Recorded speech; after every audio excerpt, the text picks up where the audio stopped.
Good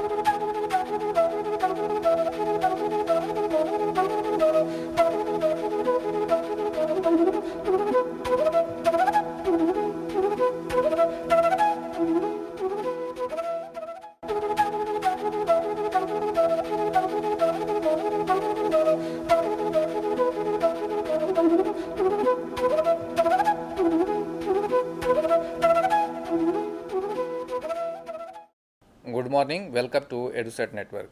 Friend, as you know, today we have another lecture on advertising and society. In the last lecture, we tried to understand the different aspect of advertising, where the message come from, the process of advertising, and how the interrelation between advertising and society, the different aspect we try to understand. Today, we'll move further and try to understand the impact of advertising on society and also come to know the monitoring process. And for discussion on this very topic, we have in studio Dr. Salini Narayanan. She is a IAS officer, Indian Information Service officer. She joined in 1990 after clearing the UPSC exam and recently has taken voluntary retirement. In last 23 years stint, she has worked in a different capacity in different unit of Information and Broadcasting Ministry. In DAVP, the news division of All India Radio, DD News, PIB, Press Information Bureau, Publication Division, Employment News, and in her last assignment, she was holding charge of training of Indian Information Service of officers at IIMC, Indian Institute of Mass Communication, premier institution of the country, and she has trained over 150 officers in the last 5 years. And she has also been the program director for PGD in advertising and public relations at IMC for a year. So, and Dr. Narayan is also expert of social media. She has delivered a lecture on social media absolute freedom versus regulation in 9th South Asia Media Summit held in Goa last year. So she has wide experience and basically academicians know how to understand that topic, how to understand and what is the process to be followed to understanding. So I think her knowledge and experience will help us to understand this topic, advertising and media, and will guide us to for further study. So on your behalf, I welcome her for EduSet lecture. Welcome, ma'am. Thank you. Thank you, Amrendraji. Good morning, everybody. And if any of you watched the last series of discussion that we had day before yesterday, we were talking about advertising and how it is ubiquitous. That is, it is present everywhere, and it's very difficult to escape advertising.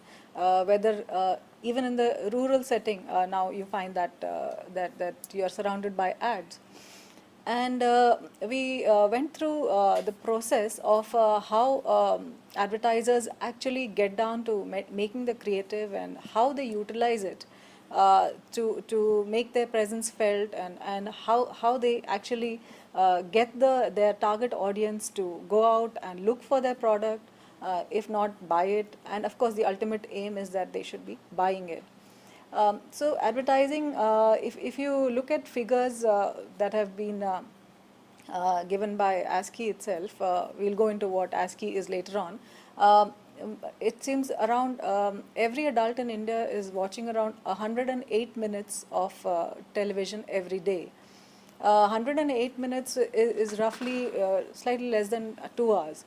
And given the cap of the Telecom Regulatory Authority of India of 12 minutes per hour, which is often exceeded by television networks, you see that you are watching around, let's say, slightly less than half an hour of advertising on television alone.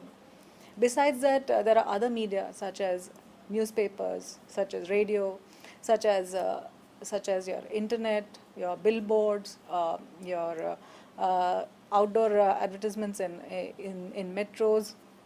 So many ways of reaching out to a particular consumer. So given that context, and given that we are exposed so much to advertising, what is its impact on us, or is there any impact at all? And if there is, how do we, if there is an impact of advertisements on us, then do we need to be careful on what kinds of advertisements we are watching? Uh, and of course, you will also agree that our children are watching more of television than the adults. So the exposure for children, and especially at vulnerable ages, is quite high to advertising. The Maggie jingle used to be the favorite when we were growing up. The latest, I think, is the Magic Masala ad of Maggie, which is again very, very popular among children. So, do we? How ethical is it to target children? How ethical is it on the part of an advertiser to reach to the consumer uh, through children who are not as yet ready to make a decision? That is, they're not of that age where they can know what is good for them or not good for them. So, but before we go on to that, let me take you through again what are the various what is it that an advertiser, why is it that an advertiser puts in so much effort into the advertisement, and how does he go about it? If you remember, last time we had talked about it, that an advertiser, the imperative of an advertiser is the return on investment. By return on investment is meant that an advertiser basically is looking to cover his costs, at least, if not more than that, whenever they put out an advertisement. An advertisement consists of the product, that is the ad itself. It may be a radio jingle, it may be a television production, it may be a print advertisement designed by an agency. That is the creative cost of the advertisement, plus the cost of putting it across on various media. So both the costs combined, the advertiser spends that cost so as to actually get the consumer out, uh, uh, basically to increase the awareness of the consumer about their products, and also persuading that particular consumer to ask for their product.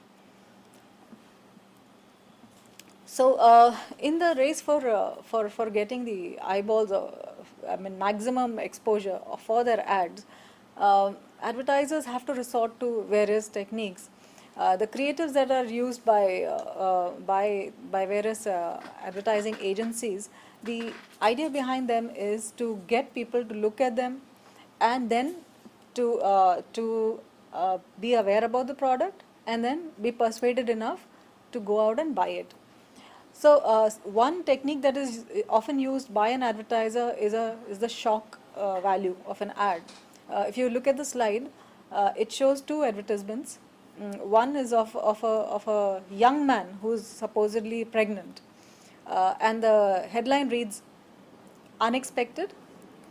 It says most teen pregnancies are unexpected.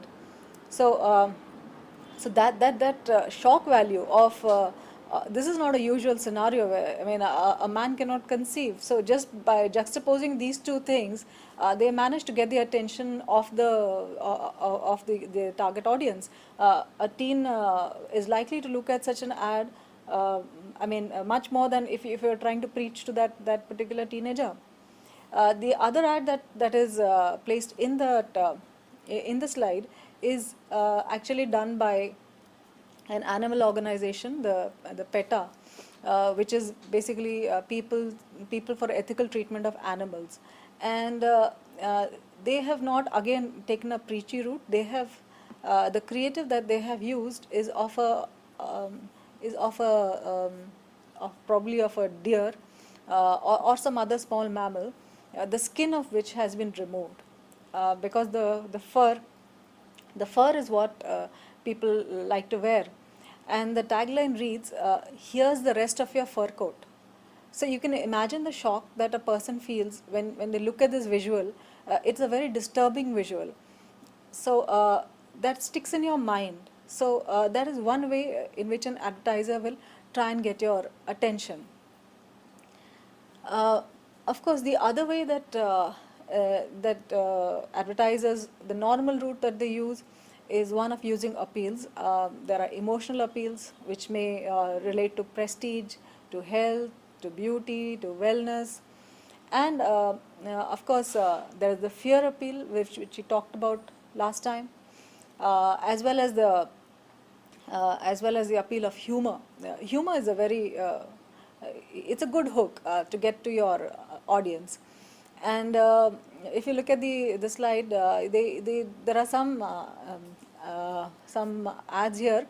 For instance, you can see that the tag heuer watches that's been worn by a celebrity, and the promise that is being given by the advertiser is that when you wear this watch, you get that personality, which is a big which is a big appeal for youngsters.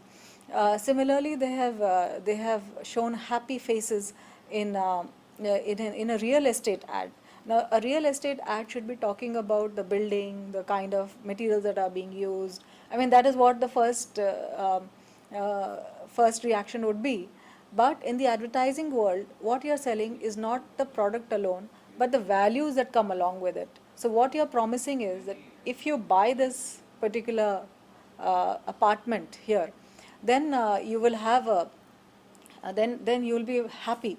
So the tagline in fact says, "We are happy." So if you purchase this apartment, you're happy. And another one, so that emotional appeal is one of happiness, of wellness, of prestige. A lot of automakers use these appeals. And last time we had talked about how fear could be an appeal that is used by advertisers to get to their consumers. The fear that if you don't have this product, you'll be left out. Either you'll be left out, or you'll not be part of the peer group, or you will be excluded from the conversation, or maybe you will not have friends, or you'll not get married. For example, the fairness creams, such as there are so many of them, which promise that once you have a good complexion, you'll have a good job, you'll get a good husband, you'll have everybody look up to you. And in fact, not only for women, now fairness creams are available for men also. So where they are saying that even John Abraham comes in one of these ads and says that for me exercising doesn't mean that I become dark, and he shows off his arm and says that, see, there is no mark of tanning. So the idea behind that ad is that, okay, if you don't use this particular cream, you'll get tanned, and which if you get tanned, then you won't look your best, and then a lot of opportunities will be missed. So that is the fear, and insurance companies are also able to get this fear very well, telling you that after you pass away, what's going to happen to your family. So you must plan for them, you must think about them. So these are some of the appeals that are used by advertisers. We also talked about last time on how much of planning goes into an advertising campaign. To us, it just looks like a regular, we see so many of them, we think, okay, somebody just, sort of sits in a chair and writes up something, and it gets published or aired. But there is a whole process to it. We talked about it last time when we said that there is a strategic planning where you say what are your objectives, how you go about planning for them. You study the market, you see what is the peg you can hang on for your product. Then you go around looking at the creative aspect, what appeal will work for them. But then sometimes when you are looking only to get eyeballs, a lot of slip-ups do happen. For example, you can see these two ads here. One is by Ford, which is clearly such a sexist stereotyping here, which was objected to by many. And of course the Amul macho underwear advertisement, which also actually was found objectionable by very many. So what happens is that, going back to the analogy of advertisers trying to look for their target audience. Target audience is the one that is defined as most likely to be interested in your product. If you're looking just as in a shikar or on a hunt, you go and you try and figure out where your the animal you want is hiding, and how to approach it and how to get at it. In a similar fashion, advertisers sort of give a framework. They try and see what are the kind of demographic and psychographic characteristics which can give them their audiences. So that's what So it's a process which actually really it's not like just sitting down and penning down something and it going ahead. It's a very well thought out strategy which is done. But sometimes, like we've just shown those ads to you, and those are not pleasant. Uh, so there has been a lot of criticism of advertising, that so much of thought goes into the process of it, but at the end of it, what are the advertisers doing? They are promoting materialism.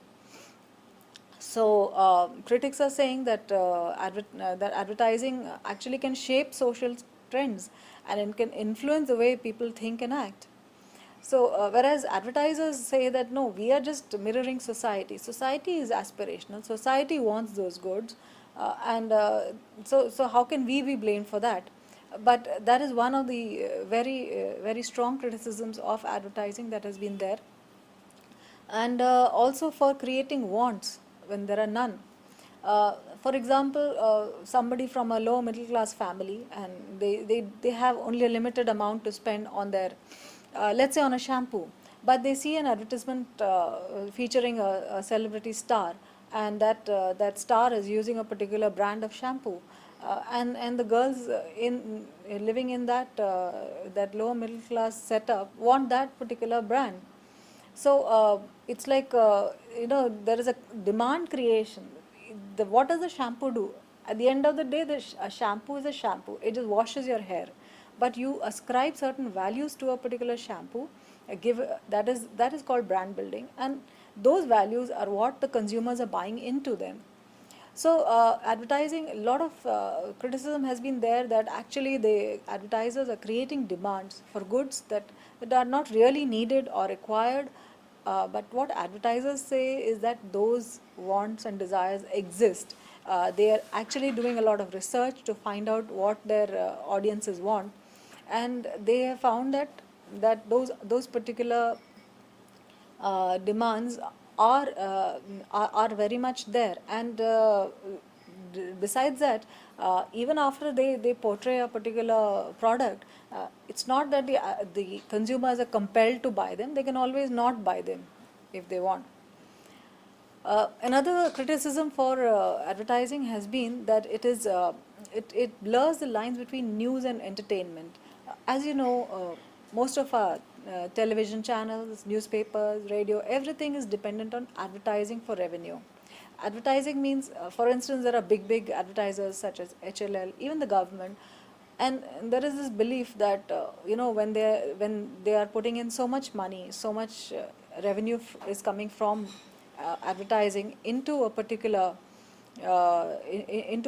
channel or a newspaper or a radio station, they might get biased, you know. So so that's one. So that's what the criticism is, that because advertisers are sponsoring most of the programming, then they are blurring the the boundary between the two categories. Uh, Also, there are the advertising has been criticized for being superficial and invasive, because as we saw in our last class also, an ad can only give incomplete information, and so it gives a very superficial knowledge of the product. However, advertisers feel that advertisements are their method of connecting with the consumers, and those who are interested can always seek more information after being made aware. So and of course the other like you must have heard about paid news. Paid news is the most blatant and the most striking example of advertising actually influencing programming, where actually paid for content. If you remember, advertising is all paid for. The paid for content is being passed as an unpaid content, that is an unbiased content, and the word advertorial or advertisement is inadvertently missing, or advertently missing. So that is one big criticism that has also been leveled at advertising. So if we have seen that advertising is there everywhere. We are watching it. We are we criticize it, we feel that it's creating wants, etc. and all. So what do the theorists say? Does it actually influence society? Does it have that kind of presence? So what we find is that most scholars are of the opinion that advertising does influence society. It holds a mirror to society and it also shapes it. This can be said to be true of films also, of other content that we are exposed to.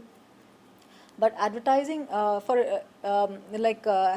reached such a scale now that that is also influencing us. Scholars like Frith and Muller has said that advertising not only transmits values, but it also influences the behavior of both individual and value forming institutions. And they go as far as to say that it can even sway national development policies. Now that's a very, very big statement. So once we see this, that the scholars are agreeing that advertising has an impact on society as such. In India, the size of the advertising market is something close to around 30,000 plus crores, and out of which I think television and print are both like around 12,000 plus crores. So the size of the market is quite large, and you can see that the growth in advertising has also been momentous, especially in the time when India's growth has been good. Advertising has also been progressing as well. So so much of money is being put into advertising, so much of exposure is being given to our citizens through advertising, and scholars do believe that they do in advertising does influence you. It influences you even to the extent some of them are saying that they can influence your development policies too. So in that kind of a scenario, do we need to really don't we have to actually see that the advertising we are exposed to has to fulfill certain norms? That becomes the important question. Advertising is an industry. It has a good presence in India. It is influencing our children. It is influencing us. It is influencing our values to a certain extent. So there is a definite need to actually keep an eye on what kind of advertising is going on. So if you look at the next slide, it says that of course, the first and foremost thing is that all advertising that is there must adhere to the morals and the decency norms of any society as such. And of course, apart from doing that, advertising that is there must be in good taste. Like we saw in those ads, I mean, some of them are, not, they're in very poor taste, they're offensive, they don't do anything for those who are watching. I mean, the shock value might be there, you might remember them, but the memory is not a very pleasant memory, and it's not right on the part of the advertiser to actually expose you to such imagery. Another thing is that ads must also not target children, because children don't know enough. They are not mature enough to handle decisions. But by targeting children through their campaigns, advertisers are being very clever in actually getting at the consumer through a child. We all are aware of instances when we have gone out to a shopping mall or a market with children with us, and they would have seen some ad and they would have said, no, we want this particular Barbie only. No, there is a Barbie in which you can actually comb its hair, and there are different hair extensions for that doll, and I want that only. And similarly, I mean, there are other products for which they might get after you. So it's not really fair on the part of the advertiser to use children to get to you. And of course, stereotyping. Stereotyping is something which most advertisers need to really desist from. That is, stereotyping. It could be gender based. For instance, always showing women in a particular role at home. We saw some ads last time about those. It could be about castes. It could be about if you remember, there was this big hullabaloo about a service tax ad which was there. I think about 3 years ago or so, where the defaulter of for the service tax was shown as one Mr. Gupta, and because of the hue and cry from those having that surname, the name was later dropped. That's because what it leads to stereotyping, that okay, when you think of Mr. Gupta, you think okay, he's evading taxes, and it's not right to really point out to any community or any kind of a caste, any particular race or gender, and say that this is what they always do, and this is the don't reinforce the stereotype through your ad. Try and give them space, because stereotypes are exactly that. They are typecasting an individual, which is not correct. Of course, violence, sex in ads, these are all very undesirable. We've seen that ads are being watched so much, and they're influencing us so much. It's not really right to use violence there. And a lot of what you'll find is that a lot of advertising is actually using body or self-image issues to sell products. If you have watched any of the testimonials that come on various channels when the programming is out, there are some which promise that you'll get a very thin waist if you use a particular oil, or there are others which say that if you use one Shri Yantra or some other yantras or whatever, it'll bring you luck, so those are the kinds of products that advertisers should not really be using, promoting. And of course, they must avoid puffery, that is exaggerated claims, like using blanket statements saying that our product will in so many days make you so thin. Or you remember those herbal tea ads, and other such products that claim, firstly, of course, they are all controversial claims, and those claims are exaggerated to the extent that they say that within 7 days you'll lose so many inches or lose so many kilos. So those are all avoidable stuff. And of course, at the this goes without saying that all your advertising must comply with the laws of the land. So coming to the question of then who's keeping watch on advertising, that's very important, because civil society is getting affected by advertising. So who watches them? Of course, the bigger agencies, they have their own in-house procedures. They also some of them, they look at it from a legal angle also. So that is one way in which they monitor what they are advertising. There are three aspects to monitoring. One is that is self-monitoring, the other is peer pressure, and the third becomes the law that is there. So ASCI, or the Advertising Standards Council of India, is one of the groups of advertisers which actually puts peer pressure on advertisers to keep within limits. This council was established in 1985 and is a self-regulatory or voluntary body. That is, it's not part of the government. And what has happened is that people from 4 sectors, the advertisers, advertising agencies, media agencies, and others such as PR agencies, market research agencies, they've all come together to form this Advertising Standards Council of India.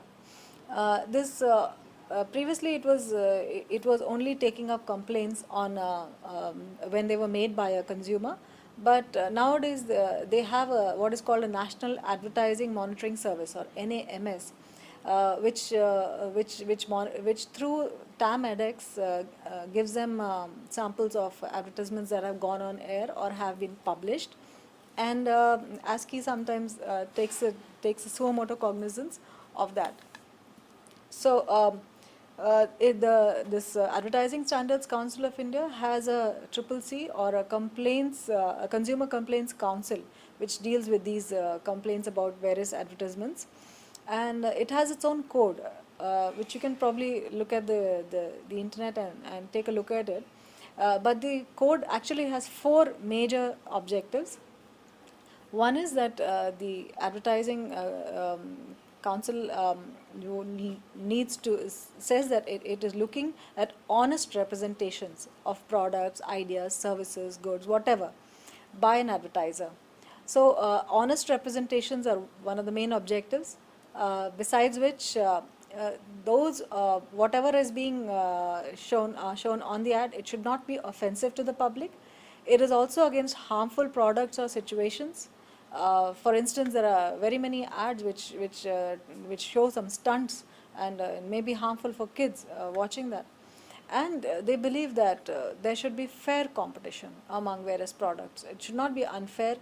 You must not target other products unfairly.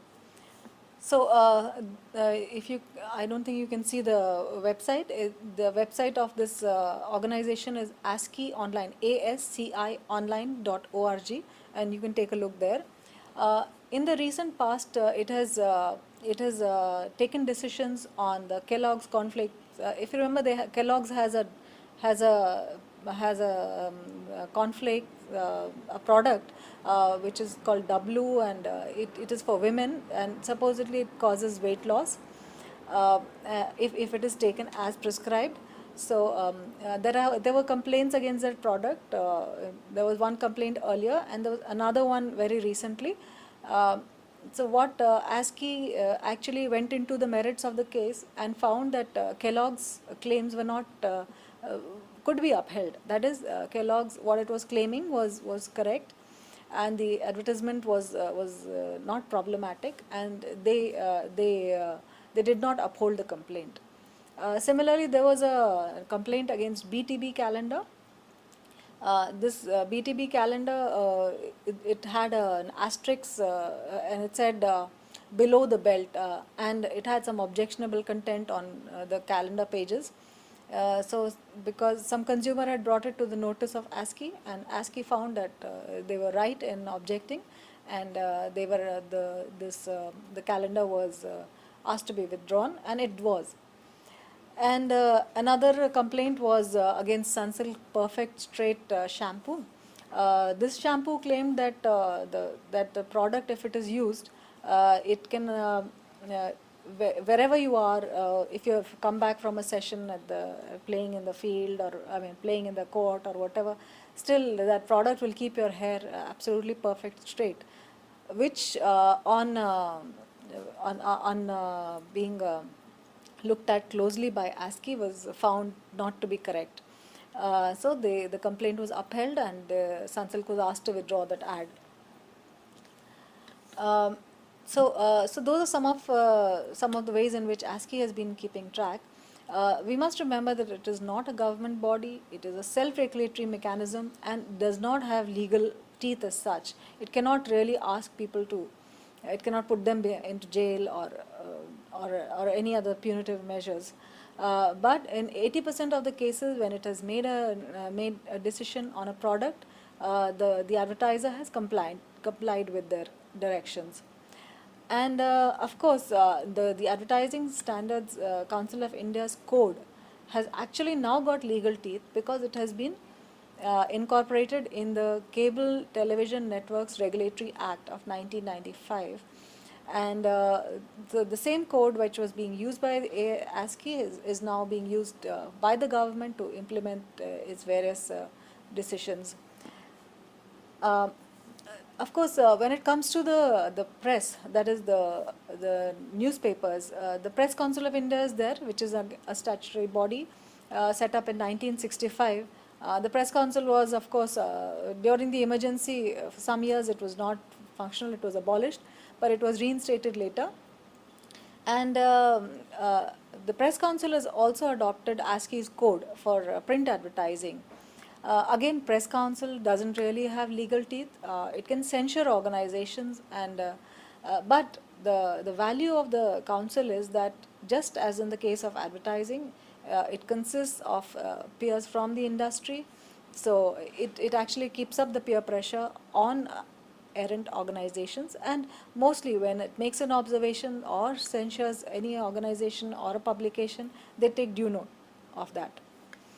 In the field of broadcast, you have the Broadcast Content Complaint Council, or BCCC. This is a very recent phenomenon, and it was only as late as June 2011 that it was set up. It basically monitors programming rather than advertising, but the code for programming is the same as that for advertising. And what this BCCC did was, it is a body of the Indian Broadcasting Foundation, which is a conglomeration of all the broadcasters in the country. So this IBF sponsored BCCC actually adopted the ministry's self-regulation code, and this was a draft set of guidelines which was issued in 2008, and these were modified a little and adopted by BCCC. And of course, they mostly monitor programming content. If you look at most of the channels in today's date, you'll find there'll be a scroll at the bottom of the screen which says that if you have any problem with any of the content of this channel, please write in at this such and such mail ID, or send your complaints to such and such address. So that is the contribution of the BCCC here. That is the Broadcast Content Complaint Council.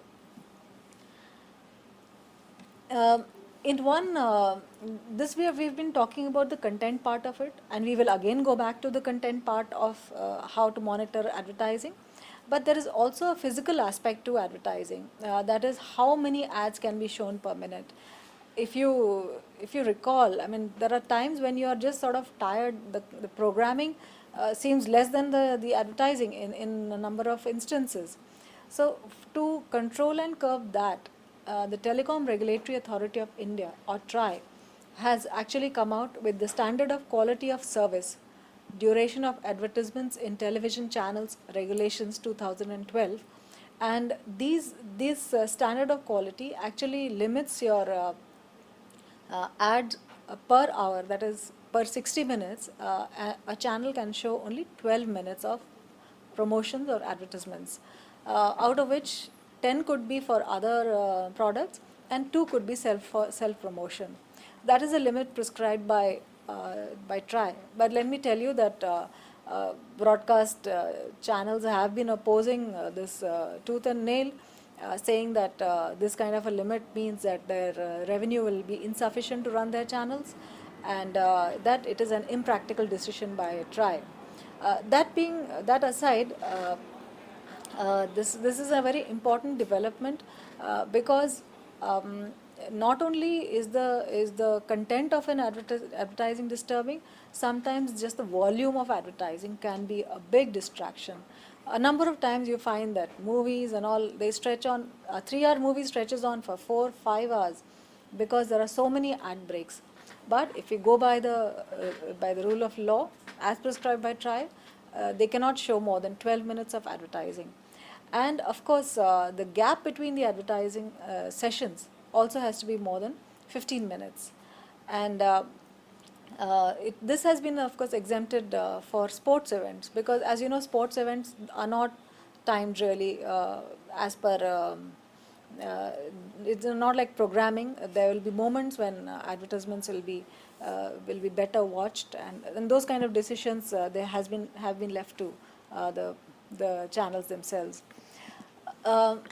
But leaving aside all the self-regulatory mechanisms of the industry as such, I must tell you that the Ministry of Information and Broadcasting has said that it has not abdicated its responsibility in this matter. Though the ministry has said that that self-regulation is desirable, and that is what, if you remember, the ministers over the past, in fact, I think last 5-6 years have been saying that self-regulation is the way forward for monitoring of programming as well as advertising in India. However, And to that only for towards that have been formed this BCCC. Then you have in the news segment you have the News Broadcasters Authority, which have their own monitoring and this correction methods mechanisms. But the ministry has said that it is the word used from their annual report is that they are not abdicating their responsibility. Wherever self-regulation falls short, there the ministry will pitch in. And of course, they have codified all these various objectionable contents that are possible in advertisements into the Cable Television Networks Regulation Act of 1995. Which actually gives you a whole detail on what kind of advertisements are permissible and what are not. First and foremost, they have to adhere to the laws of the country. You have various kinds of laws in the country, including the defamation, for there are, I mean, you cannot ignore the laws that are there. The Indian Penal Code exists. And of course, they must not offend the morality, decency, or religious sentiment of the public. And they must not deride caste or race, etc. They must not incite violence or show disrespect to women. There's a blanket ban on promoting alcohol or cigarettes or infant milk substitutes in advertisements as per this code. This is a very, though the ban is a very clear one, advertisers have tried to overcome that through surrogate advertising, where the same brand which is making that particular cigarette or some kind of alcohol also goes into production of a similar, of a product which is not banned but uses the same logo. For example, you will find McDowell's soda, which is heavily advertised, and through that surrogate advertising, they get passed. Though the ministry has been very clear that actually even for products carrying the same brand name as those of that alcohol manufacturer, they cannot just be shown without permissions. They have to be, those ads have to be brought to the ministry. A committee takes a look at them, first the censor board, then the committee, and they have to give a certificate that this product is being made in sufficient quantities to justify its promotion also. So the point is that these laws do exist, but of course people do get circumvent sometimes. But surrogate ads are one way of getting past this hurdle. And of course, nobody can exploit national emblems for the purposes of advertising. And this we've talked about this earlier, that using products which are promising miraculous cures or are promoting superstition, those are not really permitted. In fact, the ministry's advertising code has a very specific sentence saying that that ads in their content and all will not be loud, also, which is again need not have been stated as such, but it's a very something which an audience can actually understand the importance of. And of course, the ASCII's code has been adopted in full, so those ads not meeting the ASCII's code are not permitted. It's also very important that ads should be distinguishable from programming. A number of advertisers have been flouting this, but the idea behind this is that program content and advertising content must be separate, so that a viewer is not confused. And of course, vulgar, offensive, suggestive themes have to be avoided. You cannot hurt religious sentiments. You should not endanger children or show them in an indecent manner. Actually, even religious and political ads are not allowed. And of course, like I mentioned, there's a special mechanism to curb surrogate ads. In fact, in June of this year, the ministry has come out with an advisory which is to broadcast channels, where it has said clearly that advertisement or advertorials about products that appear to encourage superstition and blind belief must not be carried. And unsubstantiated claims which are made in these advertisements about the impact of a product should not be carried. This advisory was given to all the channels across the spectrum, and what I'm trying to show through this is that the ministry has been proactive. It has taken a good step. It is not leaving regulation only to the channels concerned.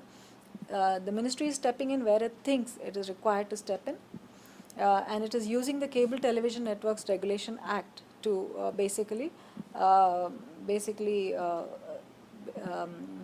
to censure these channels. In 2010 and 11 also the ministry had taken some steps. In 2010 it had banned fashion television for some time. In 2011 it had banned overtly sexual deodorant ads by brands such as Wildstone, Addiction, Axe and all that. And this year also it has banned Comedy Central for indecent programming.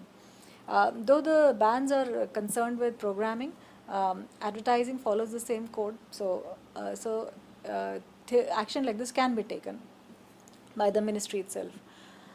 So when the ministry says that it is going to actually look at regulatory issues, even though channels are taking care of the matter, the ministry needed an agency which could monitor and give it content. So towards that end, it established the Electronic Media Monitoring Center, which was set up in June 2008. This center, it's in Delhi. It's close to the it's on IP the road here itself, in the heart of the city. It has a capacity to monitor around 300 television channels on a random basis, and it can also monitor FM channels. Currently 191 channels are being monitored by it. So the ministry has the mechanism to get offense content monitored by an agency. Wherever there are violations, the agency brings it to the notice of the ministry, and the ministry, along with the self-regulation mechanism, the ministry also gets into the act. But of course, at the end of the entire sessions, there's two lectures. I must tell you that at the end of the day, it's a consumer who has to wake up and take the call on reporting abuse by advertisers. The funny thing is that for reporting abuse on advertising, also you need advertising. That's the irony of the situation. You have the Ministry of Consumer Affairs has, of course, taken up this campaign which we talked about last time also on Jago Grahak Jago, where they are encouraging consumers to come out and report misleading advertisements and other issues with advertising, so that they can be redressed. There are some books which I thought if you like, you could probably read. The next slide actually contains the name. If you could just show them. So these are on social communication and advertising, and by Frith and Mueller, and Ads, Fads and Consumer Culture by Arthur Asa Berger. You'll find them very useful in pushing forward your thought process about the impact of advertising on society, and how we must be alert and aware on how to do this. So thank you for your attention. So you talked about all the things, monitoring and advertising impact. One thing I was listening, the ministry has all kind of policy and advisory, but still we find sometimes they fail to implement it. So what is the shortcomings, how they can overcome such situations, so that we can't react only after we have a reaction from the public, because many times we find this happen. Actually, you're right, but if you look at the volume of advertising that is there in the country, it's not really possible for one or two agencies to really, do something about it. That is why I'm saying that if consumers come forward See, ministry has the wherewithal to actually punish. The Cable Networks Regulation, Networks Regulation Act has given it teeth, and it can punish, and it has punished. In a, it's a kind of a the punishment is actually just to make an example out of various channels so that they take heed, but it does not always work. Okay, so it depends on the yeah, we need more efforts from all quarters should come Yes, forward. from all quarters. Yeah. Yeah, right. So that EMMC gives in its report, the ASCII keeps an eye, the consumer does it, the BCCC. Okay. Everybody has to come together to Okay, only then we can get over it. probably. Yeah. And other things, sometimes the over enthusiastic yeah, creativity, we can say, they as you have already mentioned, they put the things which are not expected. Yeah, society, a community sensitive. So for that, what guidelines we have, that is enough adequate, or we need a more stringent sort of things? The problem with an advertisement is that before it is actually published or broadcast, we don't really see it.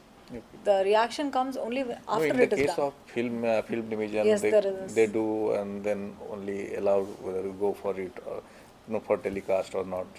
So Maybe like a censor board, yes, there could be maybe that could be one idea, that you could have a censor board for advertisements or too. Of course, for surrogate advertising, there is you have to go through the censor so board. surrogate advertising is fine. Yeah, we need more subtle kind of things because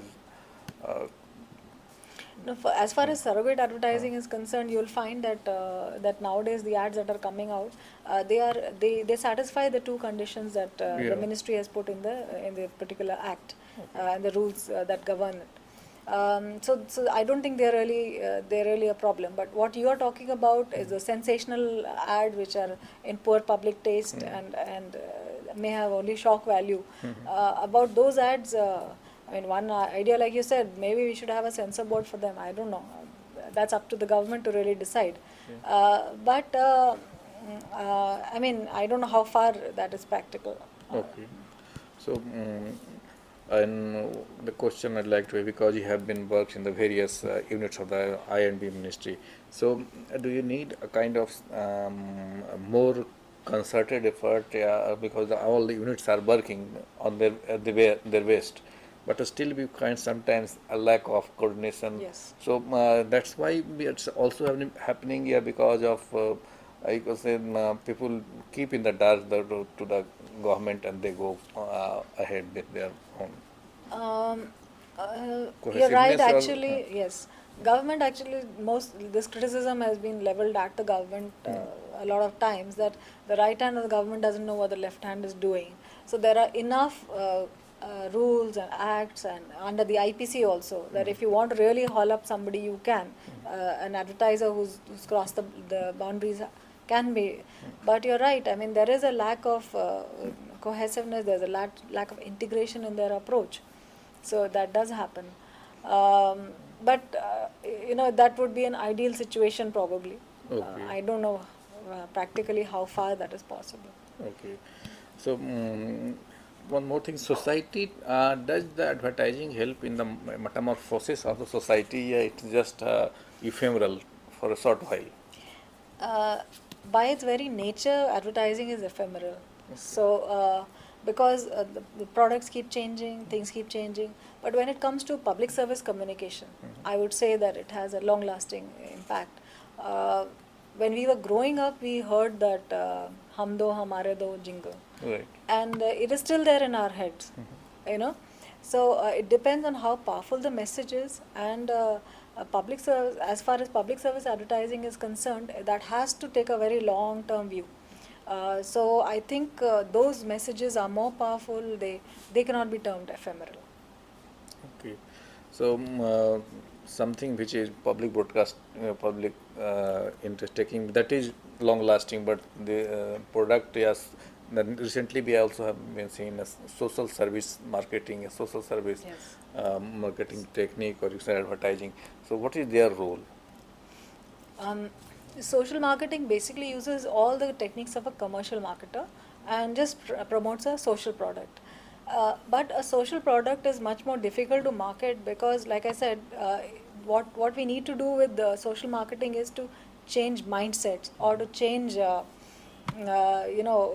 behavior. So that's a very tough call. Well, that focus on the behavioral change. Behavior change. So Bring change in the behavior behavior. change communication is much tougher than commercial marketing as such.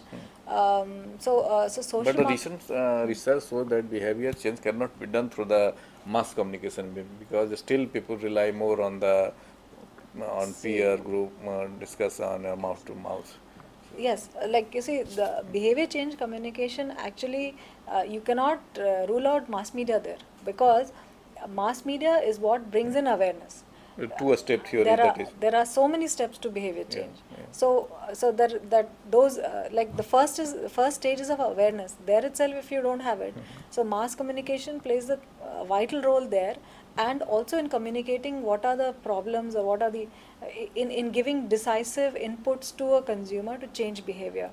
So that's very important. But yes, at the end of after mass communication, you do need inputs from interpersonal communication to actually make the change. Okay, to for get the convert. purpose of fairness, this is very important. This is very important. You And cannot bring at a certain level, Yes. then you start Yes. intervening from the different Yes. quarters. So these are the things which we discussed. But one more thing I'd like to about the ASI code you talked about.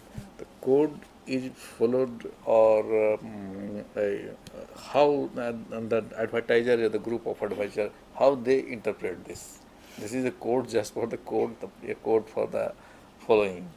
No, see, ASCII has a very Because good the reputation. creativity, because they say the Yes. creativity, it will kill the creativity. That's not true. I mean, we have seen so many of the ads that have brought in laurels to the Indian advertising community. They are not using those. They actually they are desisting from all that is prescribed in the code. So this body is very important because it enjoys the confidence of the industry. So those the ASCII includes advertisers themselves and advertising agencies and marketing agencies and PR agencies. So the entire industry comes together in this. So their code becomes very, very important. The peer pressure that is there. So the code is not merely lip service, and you'll find if you go through ASCII's website, you'll find that every month at least around 160, 180, some months 300 complaints are processed. Okay. So there is a regular interaction between the industry and the ASCII, and they are being, and whatever ASCII's directions are, you'll find they are being followed also. So I think it's a mechanism which is quite successful. Okay, it's working well. I think so. Okay. So, well, friends, I think we have covered in detail the relation between advertising and society, and we'll also talk the different level at which monitoring is required, and a good effort has been made to contain the indecent and the community sensitive advertisement. So I think we are going in the right direction. With this word, we conclude the lecture. I thank all of you for watching the lecture, and on your behalf, I thank Dr. Salini Narayanan for giving such a wonderful lecture. Thank you very much.